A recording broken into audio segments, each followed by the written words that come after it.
Tôt dans la matinée de ce samedi 16 mars, malades dialysés, les insuffisants rénaux, médecins et autorités se sont donné rendez-vous à l'hôpital de zone à la date Fosé pour célébrer la journée mondiale des reins. Les reins en bonne santé pour tous et partout, c'est le thème qui a retenu l'attention des organisateurs pour l'édition 2019. La maladie rénale a plusieurs causes. Il faut qu'on retienne d'abord qu'aucun microbe, aucun virus ne cause la maladie. C'est une maladie qui découle du mauvais comportement alimentaire des populations. Et il y a beaucoup de dictons dans notre pays qui disent « Amirima, l'excès de sel crée l'hypertension artérielle. L'excès de sucre crée le diabète. L'hypertension et le diabète sont les principales maladies qui vous amènent à l'insuffisance rénale chronique au stade terminal, où les reins sont complètement abîmés et ne travaillent plus.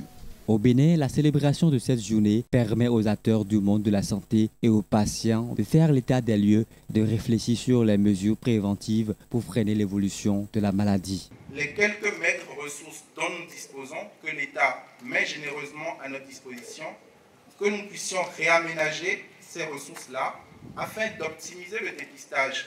Le dépistage et encore le dépistage.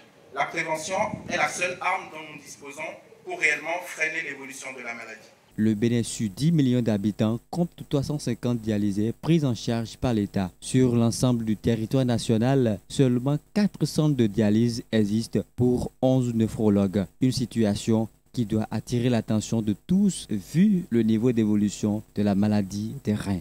Le thème de cette année prend un sens particulier car il nous rappelle d'une part la nécessité de déployer l'action sanitaire au-delà des seules grandes villes et d'autre part, il est en parfaite adéquation avec la politique sanitaire du chef de l'État, son Excellence M. Patrice Talon, à travers le programme d'action du gouvernement qui prévoit la construction et la mise en service effective au décours de cette année 2019 des centres de dialyse d'Abomey et de Porte-Novo. Et ce n'est qu'un début car cette politique d'extension ne laissera en marge aucune des grandes villes de notre pays, encore moins Alada.